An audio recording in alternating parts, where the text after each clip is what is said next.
Wa hifdzil amanah, kamu harus jaga amanah. Apa itu amanah?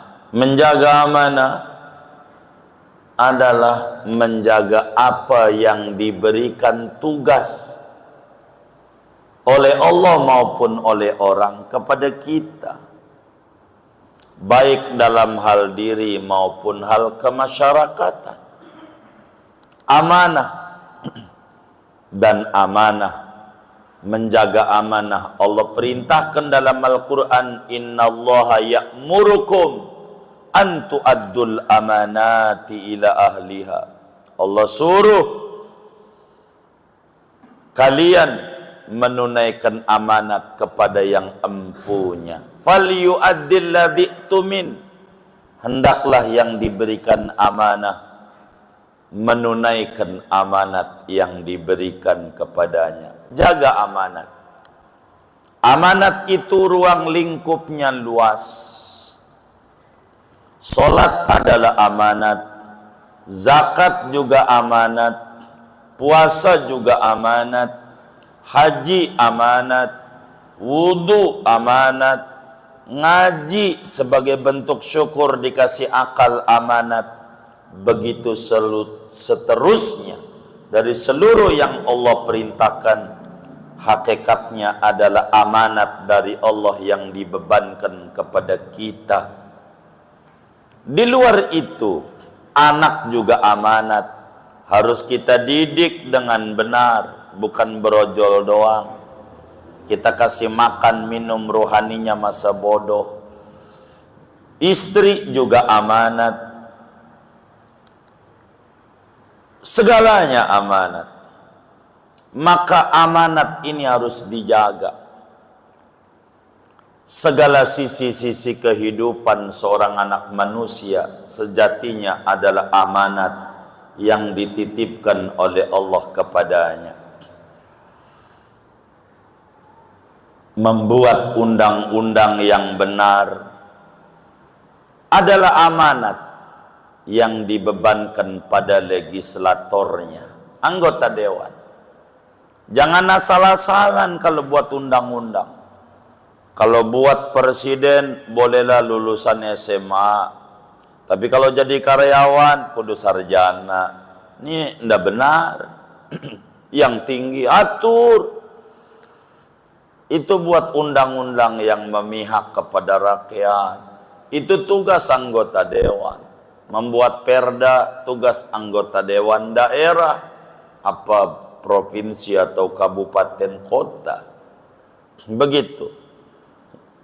Mengobati orang sakit amanat di tangan dokternya.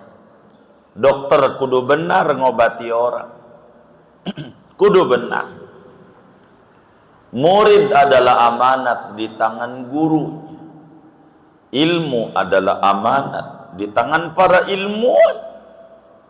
Tidak boleh kita menfitnah orang, main comot-comot, clipping atau dua lalu untuk merusak apa yang orang sudah yakini secara ijma. Enggak benar.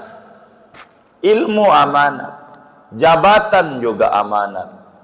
Wewenang yang ada di pundaknya harus digunakan dengan benar. Semuanya.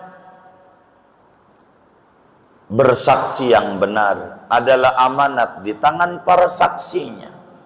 Memutuskan hukum yang benar adalah amanat di tangan para hakimnya.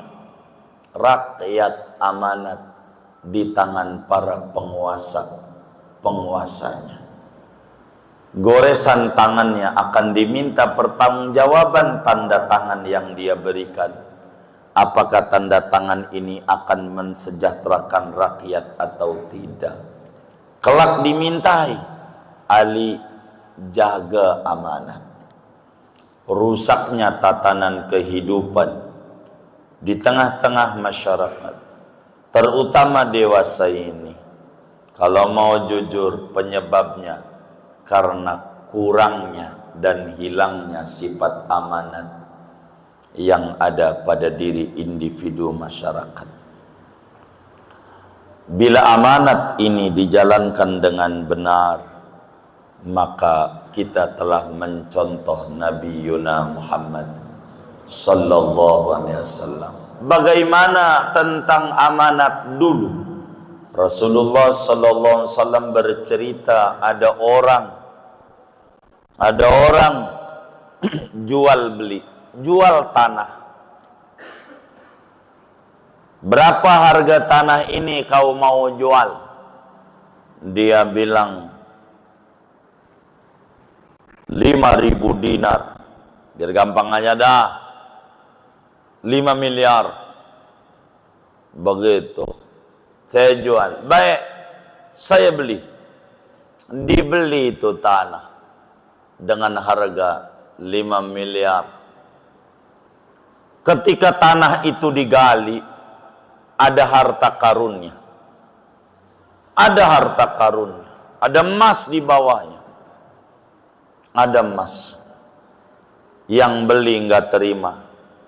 Samperin yang jual tanah. Pak, ini di dalamnya ada emasnya. Saya ini beli tanah bukan beli emas. Ini punya bapak. Tuh menjaga amanat. Kalau kita najong banget. Bener nggak? Emang nggak bener? Ini saya belinya tanah bukan beli harta karun. Ini punya bapak. Kepada yang menjual tanah. Kata yang jual tanah, kan saya jual tanah sama isinya. Pohon segala macam. Ya punya sampean lah itu mau udah saya jual. Enggak. Orang saya belinya tanah doang, enggak harta karun. Tapi kan saya jual tanah ya tentu sama isinya, air segala macam. Tapi kalau ada harta karun ya rezeki ente. Enggak. Saya enggak beli. Saya beli tanah doang. Ribut ini enggak mau nerima harta karun. Apa disumbangin aja mendarul ma'wah. Begitu enggak mau nerima. Dia datang kepada seorang ulama. Masing-masing kata dia, ini bukan punya gue, punya lo. Gue mau beli tanah. Kata yang jual tanah, lah ini punya lo, gue udah jual. Balik-balik. Kata kiai yang sangat adil. Daripada ini nggak ada yang ngaku. Kalau hakimnya, yaudahlah gantengan kamu berdua aja. Baik. Begini Pak, begini, biar cepat karena yang ngantri sidang nih banyak. Ente punya anak? Punya. Apa? Laki. Udah nikah? Belum. Ente punya anak? Punya. Udah nikah? Belum. Apa? Perempuan. Nikahin?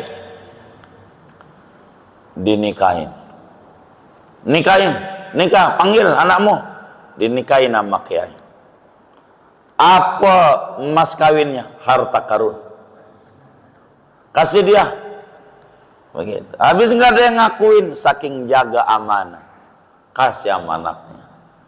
Kiai juga nggak ngambil juga. Kalau kita kiainya, buat gua aja. Enggak. Bagi. Udah. Pengantin baru jadi OKB. Orang kaya baru. Hartanya banyak. Saking hifdzul amanah. Menjaga amanah. Ini adalah pesan Nabi.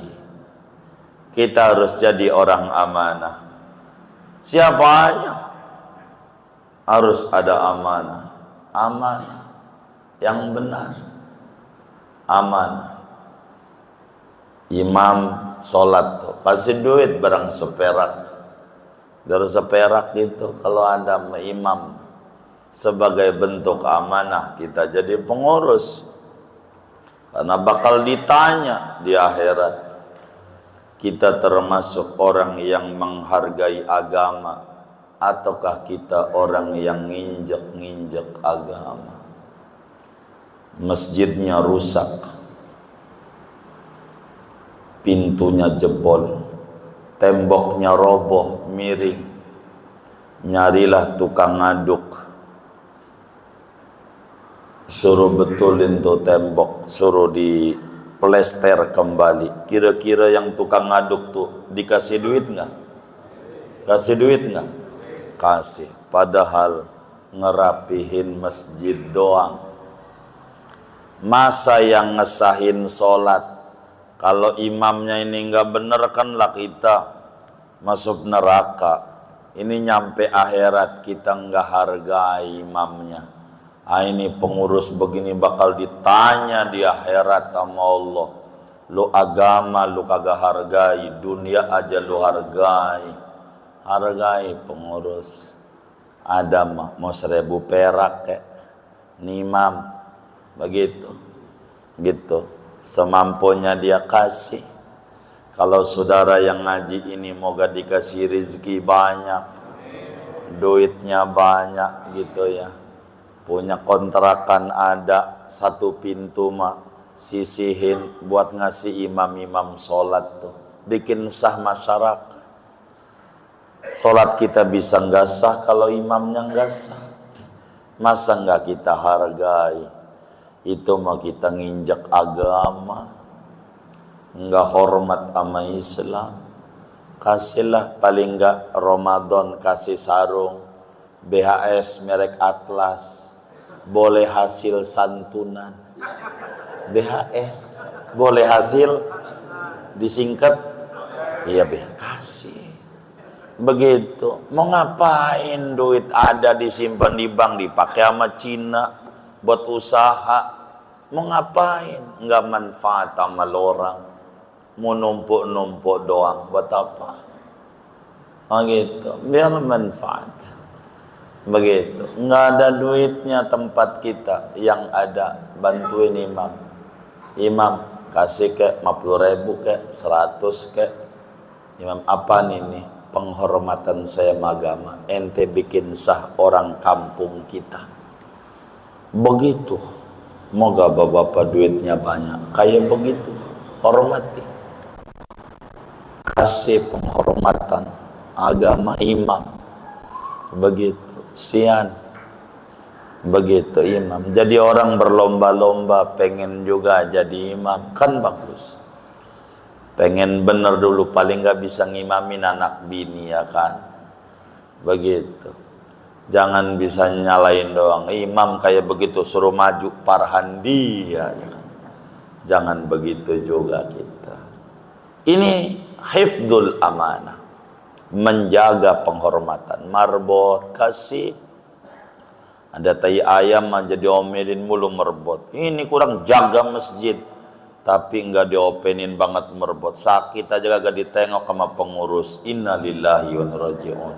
Emang ada yang kayak begitu? Yang mana orangnya ini? Jangan kita hormati. Insya agama biar benar. Karena kita ada pertanggungjawaban di akhirat, bukan di dunia. Bukan. Di akhirat repot. Lebih-lebih kita dulu punya engkong baik.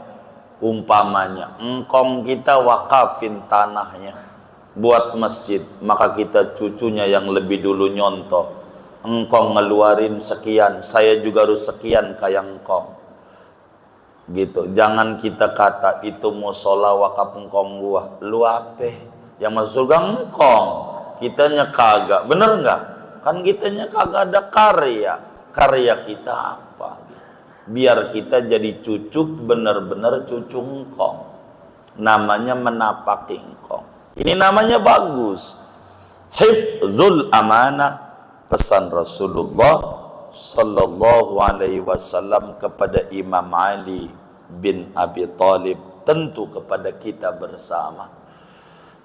Maka amanat ini penting. Lidah amanat, mata amanat, telinga amanat, tangan amanat, kaki amanat, yang akan dimintai pertanggungjawaban oleh Allah kelak kita di akhirat.